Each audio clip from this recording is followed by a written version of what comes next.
Hello and welcome to Hollywood Headlines. I'm your host, Katie Lyle, and on tonight's episode, we are going to be talking about the latest news in Hollywood, starting with Taylor Swift's upcoming projects with Disney+.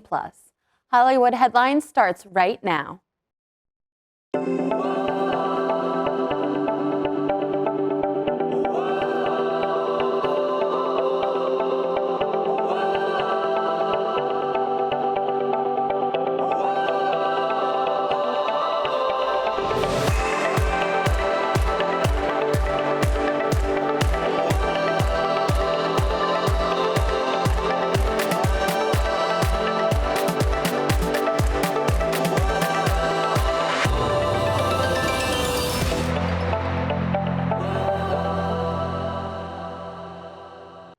Before we get into the show, I would like to take a moment to thank Kaya Wagner for being today's guest.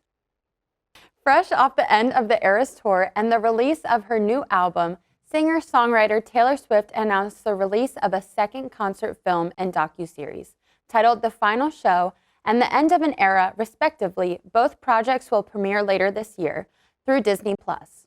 Just like the Eras Tour concert film that premiered on the streaming service in early 2024, The Final Show will cover the third Vancouver show of the Eras Tour from December 8th, 2024, which capped off the 2-year Eras Tour.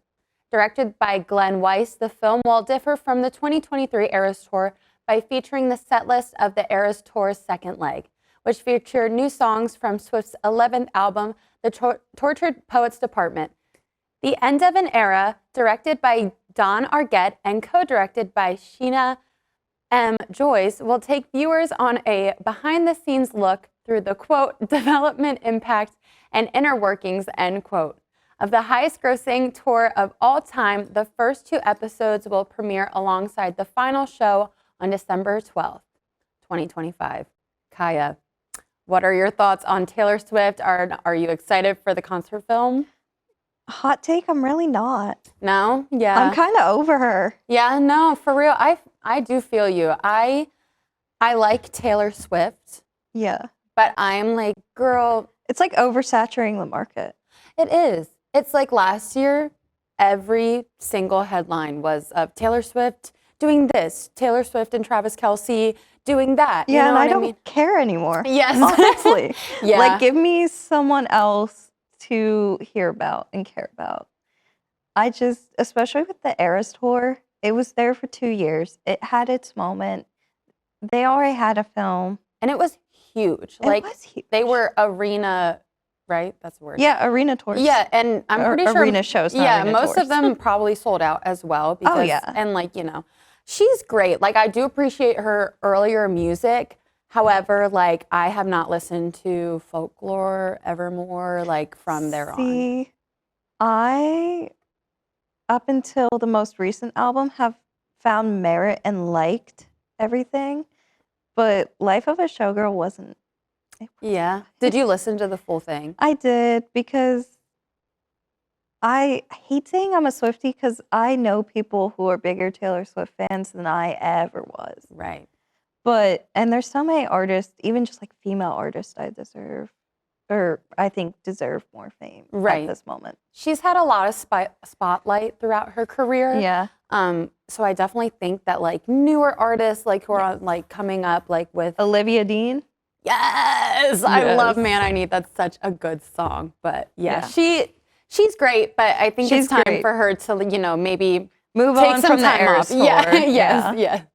I agree with that. Oscar winner Diane Keaton passed away on October 11th at the age of 79. She starred in popular films such as The Godfather, Annie Hall, Love the Coopers, and Father of the Bride.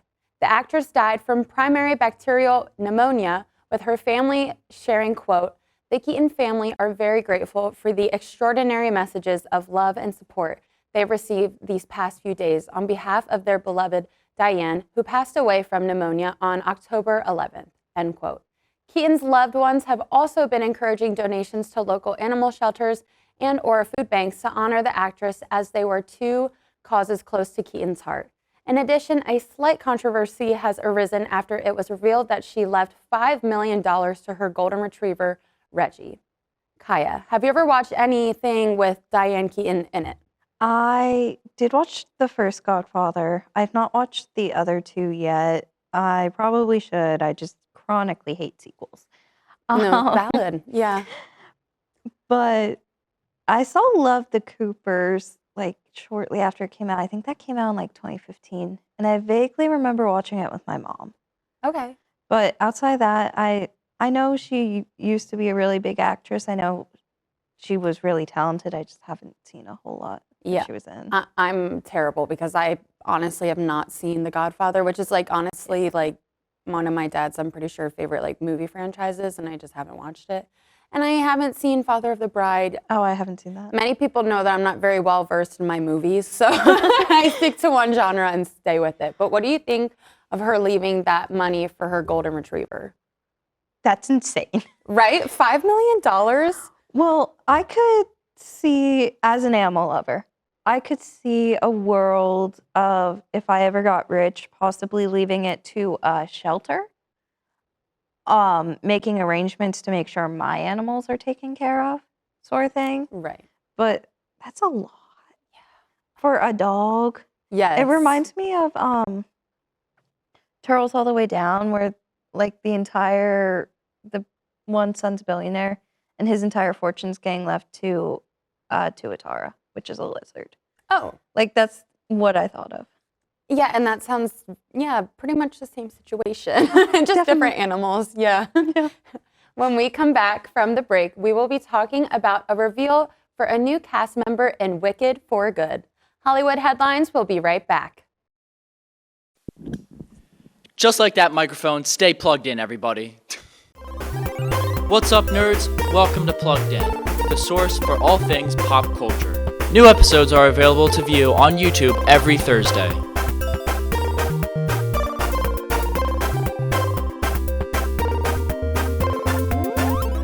Make sure you subscribe to our YouTube channel at PluggedInMU so you can see all of our awesome YouTube videos. That's right. Wicked for Good, the sequel to the first film in 2024, announced a perfect addition to the cast. On Monday, October 20th, it was announced that Oscar-nominated actor Colman Domingo will join as the voice of the iconic Cowardly Lion. The announcement was revealed on Instagram, where Domingo hid behind a lion squishmallow and winked, saying, quote, "See you in Oz," end quote. Wicked for Good will see the cub that Elphaba and Fiyero rescued grow into the beloved Cowardly Lion. This sequel will cover all the events in the second act of the Broadway musical. Elphaba and Glinda's friendship will be put to the test as they are embracing their new identities while also seeing the consequences of their actions and how it will disrupt Oz forever. Kaya, have you seen the first Wicked movie? This is where I am also controversial, and I have not yet. Oh my God. I didn't go see it Wait, in like theaters. you just don't want to see it? I want to see it. I saw Okay. the Broadway show in high school. I just have not had the time to watch a 3-hour Well, let movie. me convince you. So I've actually only seen it once. I However, wanted to see it in theaters, and then it just came out at a poor time for me. Like, actually go see it. no, and that's so bad. And it is a really long movie, but if you saw the musical on Broadway, like I experienced Wicked the first time by not knowing anything about it and seeing it on Broadway. It changed my life for good. No, I'm just kidding. So I was like, when I got into the movie, I don't know, I was just super emotional. And like, as soon as I saw Glinda come on the screen, I was like literally bawling my eyes out. And then they were singing like Defying Gravity at the end. I was bawling again. Like, it was just like such a great, and I wasn't honestly a fan at first of Ariana Grande playing Glinda, but after seeing her performance, like she killed it. And like she prepared like, Dare I Very- say I was the opposite? really? Yeah, because I knew she had Broadway history. Right. So I liked that they. I'm glad they brought her back to that because it was. I like the new era of Ariana that came yes, from her like classically trained voice is Yeah. amazing. Yes, But what are your thoughts on Colman Domingo voicing the lion? I think it will be really good. I did like him in Euphoria. I haven't seen Sing Sing, which is like I've always heard was super good, but I'm bad with watching movies. I watch the same. My bad 80s horror movies over and over. Girl, that's all right. I'd be watching the same rom-coms Yeah. over because they're comfort movies. But honestly, I don't know much about Coleman Domingo, but I'm excited to see him voice the Cowardly Lion. The reveal was really cute. I It will was, say that. yes, it was so cute. I Yeah. love that he used a little Squishmallow to like, That was showcase. cute and exciting. Yes, yes. Broadway musicians may be heading towards a strike on Thursday, October 23rd, according to their respective union. Local 802 American Federation of Musicians, the largest local union of music professionals, announces that a strike will happen immediately if there is not a new contract by Thursday morning. This news follows after the recent agreement between Actors Equity and the Broadway League on a new contract. This agreement is of importance as Broadway musicians have been without a contract as of August 31st of this year. Lobbying has occurred since then in hopes of, quote, stable health care coverage as well as wage gains and job security, end quote. If this strike goes into effect, the only current musical that can occur is Ragtime at the Lincoln Center, with impacts towards many other shows such as & Juliet, Beetlejuice, The Great Gatsby, Hamilton, Wicked, and many more. Kaya, do you think that these musicians will be able to receive a better contract? I think they're taking a page out of Newsies. No, keeping for it in real. the theater world. No, for real. With the strike, I think they definitely can.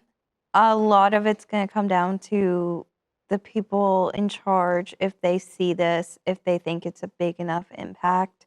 For a lot of fans, it definitely will be, so they're going to have fan support for sure. Yes. People being upset, oh my God, my ticket got canceled, Right. stuff like that. Right. I do think it's very, very possible that they would be able to. Right. Well, and I was super curious because I was like, are the actors also on strike? But after like researching a little bit, like they have a different union, so they're not like in association. But if they were to join, I mean, someone was saying that maybe there might be a greater chance that Yeah. like the strike will, Well, and I can see them through. joining because at least the two like Broadway shows I have seen, they're always very, very grateful for everyone behind the scenes. Yeah. That's a very big thing in the theater community is you respect the people doing the sound, the people doing the lights, everyone who's a part of that show. Yes. So I could see them, especially these shows being affected by the strike, the actors from those shows coming together to support, the people who support them every night. Right. Which we would hope that they would do, Yeah. especially because they all pour so much time and energy into all that they do. You know Yeah. how theater productions take a lot of people for Oh, it to yes. figure out. So It takes an army. it does take an army, and I really hope that they're able to, get a new contract and fight for what they deserve, that they believe. Healthcare is a human right. Yes, it is. When we come back, we will be airing a new segment for our show, Hollywood Headlines. We'll be right back. Hello, and welcome to The Trend.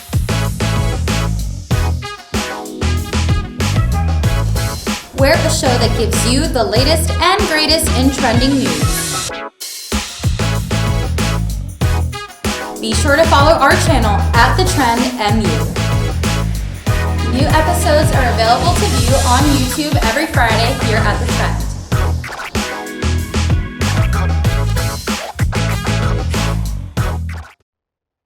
Welcome back.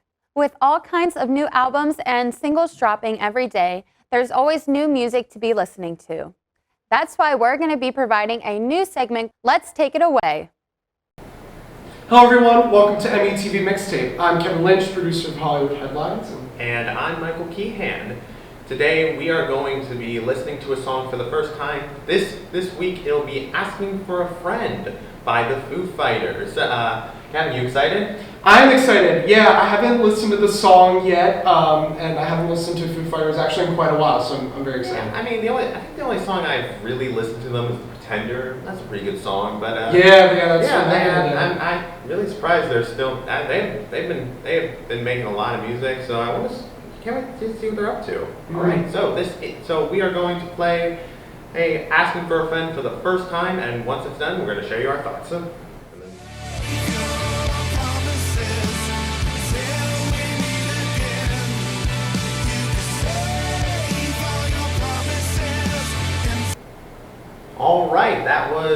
All right. We just did our first listen to Asking for a Friend by Foo Fighters. Kevin, what'd you think?